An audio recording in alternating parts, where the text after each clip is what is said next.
Thank you. I appreciate being part of this prestigious panel. I'd like to thank everyone for attending. I'd like to thank Enid for inviting me. I told her I wanted to be first because I had a 1 o'clock flight. How many people think I'm going to make it? So there's a later flight, but I thought I'd share that. Coming from Michigan, so. Tell you a little bit about Leviton. We're the largest privately held electrical device manufacturer in the world. We're the largest by market share in North America. For those of you who have a house in the U.S., we thank you for your business because we're already there. Privately held, over 100 years old. And I always like to say this when I speak in front of people. In the 100 years, we've had 3 CEOs, which still amazes me when I say that. But we're very excited about the growth of this business and this marketplace, the emerging nature. And we're very committed in supporting this now and in the future. I wanted to just briefly share some of the market research that we've done over time that has led to some of our product development, which includes primary and secondary research.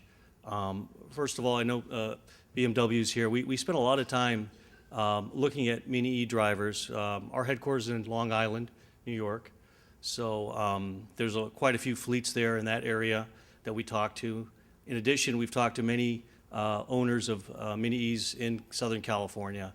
And we learned a lot of how they were using their level 1 and level 2 charging and their experience from the point that they left the dealership to when they got either as a consumer to the fleet and how they used it.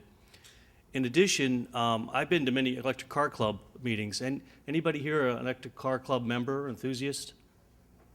Okay, so I have to be nice. So basically, electric car club, I consider them very knowledgeable people, very enthusiastic, and they have money. So they're really good types of customers. So those folks, we learned a lot, and we did some surveys with them, online surveys. We reached out to them. But if you do attend, don't tell them you came here, because when I went and I told them what I did, they just basically stopped the meeting, and I ended up talking for an hour. So that was interesting.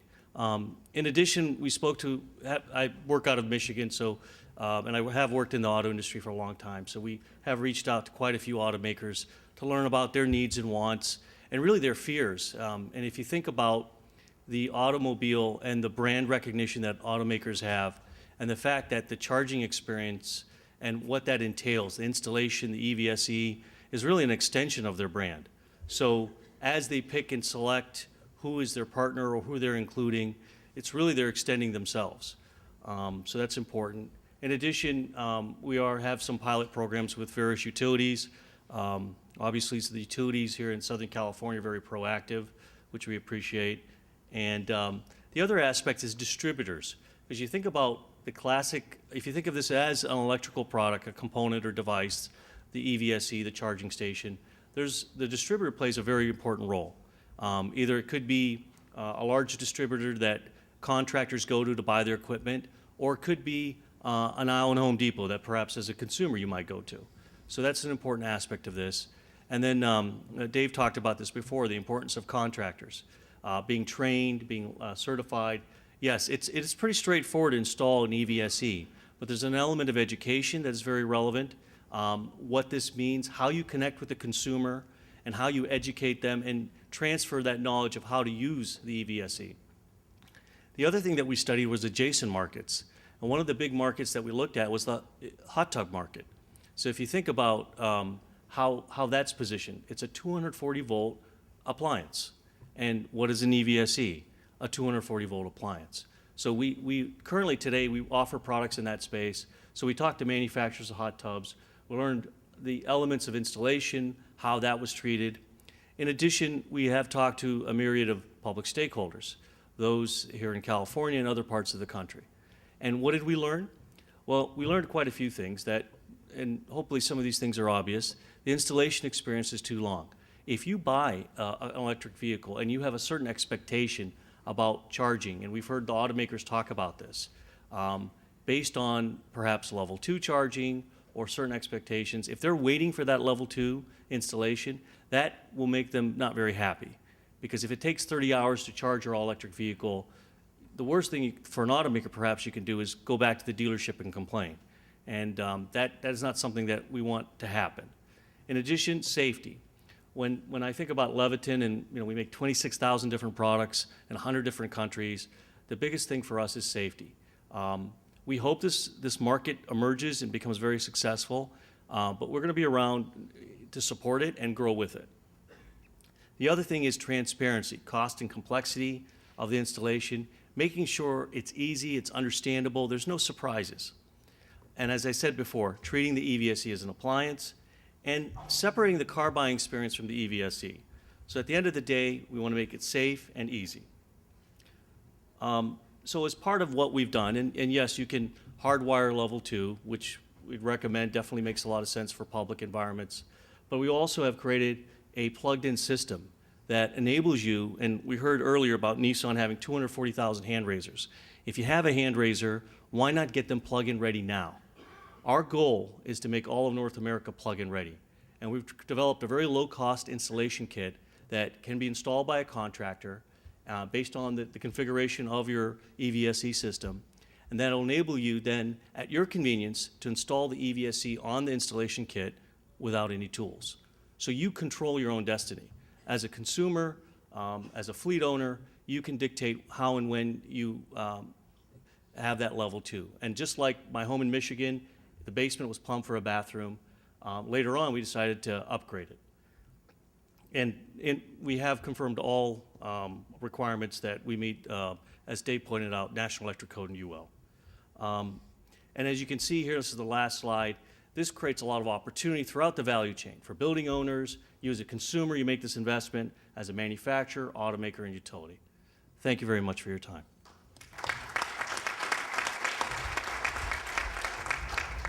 Thank you.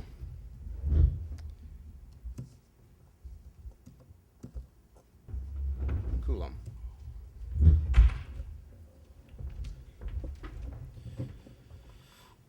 Good morning. My name is Mike Nucci. I'm the Vice President of Strategic Accounts with Coulomb Technologies. We're based in Campbell, California, right next to San Jose.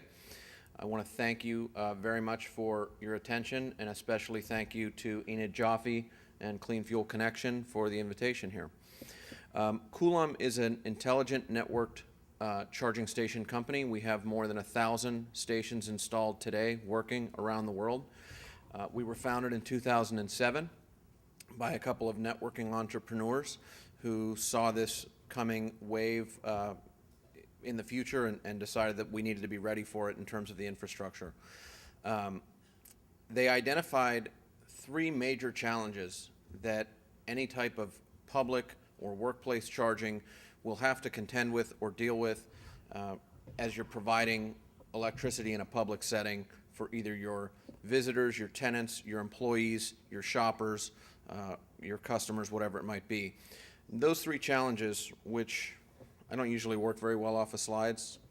I've been told when you have a face and hair this pretty, you don't want to mess up the slides, and I work a lot better with really harsh overhead lighting, so I'm a little disappointed we don't have that today, but I'll soldier through. So the 3 challenges that we've identified, number 1 is where are people going to charge? We're definitely going to have a shortage. What should the ratio be in terms of charging stations to vehicles? We don't know what the right answer to that is. I've heard anywhere from 1.5 to 3 stations per car. I think it's safe to say the number's probably somewhere between 1.5 and 2 stations per car on the road. And considering the fact that we're in ground zero for the tip of the spear when it comes to EVs being delivered, the state of California is really going to absorb probably half of all the plug-in vehicles made around the world over the next few years. So this is really where it's all going to happen. And obviously in the mid-90s, Enid was on the front lines of installing thousands and thousands of those charging stations all throughout Southern California, and was the primary reason why we wanted to partner with her so badly back in 2007. So the second challenge is who's going to pay for this electricity? We believe that that really should be a decision that's left to the host, whoever the property owner is. People are used to paying for fuel, and the electricity here is fuel for their vehicles, so we believe that if you want to give that electricity away as an amenity or a perk to your customers or to your employees, that's completely, should be your choice. If you want to charge based on a flat rate or an hourly rate, that should also be your choice, and our technology gives you the ability to do that. Finally, how are we going to manage the grid load and work through smart grid technology and demand response? The utilities are very interested in this, not because there's enough cars on the road today to move the needle for the likes of PG&E and SoCal Edison, but within the next 2 years, there absolutely will be enough cars on the road to present a measurable or appreciable strain on the grid. So we need to be able to, as David talked about a little bit, and obviously David went through EVSE 101 up here and has forgotten more about charging cars than anybody else probably knows, certainly myself. But as he mentioned, the utilities need to have a way to sort of shut this electricity off or slow the flow down, do what's called load balancing, load shedding, load shaping, or even reverse the flow and have the stations be bidirectional, go vehicle to grid instead of just grid to vehicle. Now, obviously, there needs to be a handshake with the car. The technology needs to exist on board the car with an inverter and some other things that aren't there today. But when there are enough cars out there, we'll hopefully have that technology. Our technology can do that today. They are designed, our stations are designed to be bidirectional. And so that leads me to my last piece that I wanted to just talk about for a moment, which is those three challenges. Where are people going to charge? Who's going to pay for the electricity? And how are we going to manage the grid load? Leads us to two primary concerns that anybody who's providing electricity for their employees, we've sold stations and installed them at Apple, Pixar, Netflix, Dell, McDonald's, and a bunch of other places.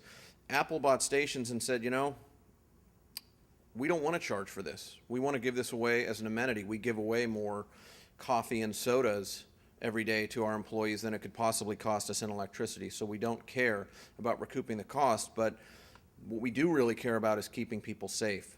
So the stations being networked, being able to keep them cold and de-energized so that they do not energize or start providing a charge until you've authorized a session. Even if the stations could be broken into, you won't actually be able to extract any kind of electricity from the stations.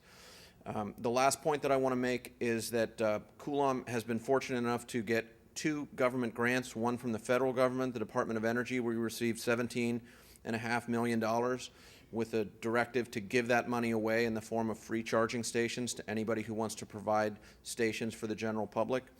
And we received a second grant from the CEC, the California Energy Commission, for $3.5 million, and the same thing. So if anybody is in a position to accept free charging stations, and I know usually when you say that, you know, if it's free, it's me, and give me 3, come find me afterwards. I'd be happy to give you a card. And in closing, I would like to recognize, I see a friend out in the audience today. Installation number 1 for Coulomb was the city of San Jose. They put in the very first stations, and the person who was absolutely responsible for that and solely drove this program was the former director of transportation for the city of San Jose, not as large of a city as Los Angeles, but I think the 8th or 9th largest city in the United States. He also helped to write all of the code, the building code for the state of Washington, and that's Jim Helmer. Jim, could you stand up? He's one of the pioneers in this area, and somebody who definitely could teach all of us a thing or two. So I look forward to answering more questions on the panel. Thank you very much for your time.